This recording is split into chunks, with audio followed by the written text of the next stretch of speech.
सफेद कागज पर नारी लिखते हो, क्या उसके भीतर की चिंगारी लिखते हो? तुमने उसे कोमलता का पर्याय बना दिया, अपनी सहूलियत के लिए उसे अबला बना दिया। पर सुनो, मैं वो आराधना हूँ जो न केवल मंदिरों में ही मिलेगी, मैं वो धूप हूँ जो कभी भी बादलों में नहीं छिपेगी।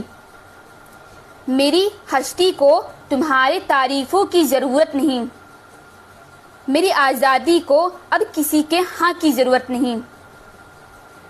मैं तोड़ा है हर एक वो सांचा जिसमें मुझे ढाला गया, मैंने फेंका है हर एक वो जहर जो मुझे पिलाया गया।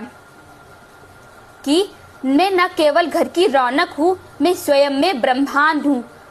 अगर मैं शांत हूँ तो शीतल जल हूँ, और अगर मैं उठी तो प्रचंड मार्तंड हूँ मैं। अब केवल उत्सव नहीं, इंकलाब होगा, सबके हाथ में अधिकार का हिसाब होगा। क्योंकि मैं केवल नाम नहीं, मैं एक बहती हुई धारा हूँ जो शून्य से लेकर शिखर तक जाऊंगी। मैं वो आराधना हूँ जो स्वयं को पाऊंगी। आज मैं नारी की प्रशंसा के लिए नहीं आई हूँ, बल्कि उस प्रशंसा के पीछे छिपे हुए पाखंड को बेनकाब करने आई हूँ। आज 8 मार्च है, महिला दिवस। केवल आज के ही दिन नारी को सिंहासन पर बिठाकर एक दिन के लिए देवी का दर्जा दिया जाएगा, बाकी दिनों के लिए बोझ समझा जाएगा। क्या आपने कभी विचार किया है कि आप उनके साथ कितनी बड़ी नाइंसाफी कर रहे हैं? केवल एक दिन के लिए देवी, बाकी दिनों के लिए बोझ। देखिए, आज की आराधना केवल नारी को देवी समझना नहीं है, बल्कि आज की सच्ची आराधना ये है कि उसे आज़ादी का, सच बोलने का, विरोध करने का, सवाल पूछने का, सच का साथ देने का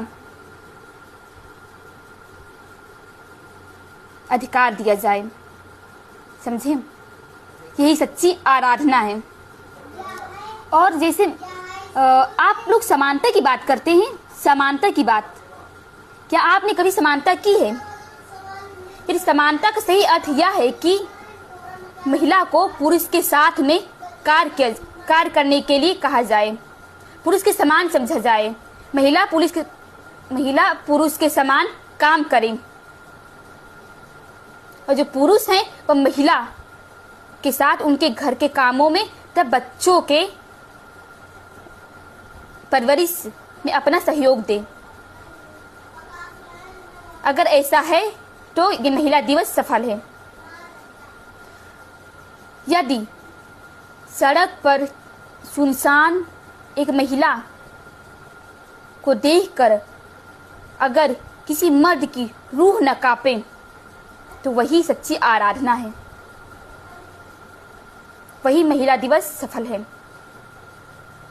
अंत में मैं इतना ही कहूंगी कि मुझे पूजना बंद करो, मुझे पूजना बंद करो, मुझे समझना शुरू करो, मेरा सहारा बनना बंद करो, बल्कि मेरे रास्ते से हटना शुरू करो।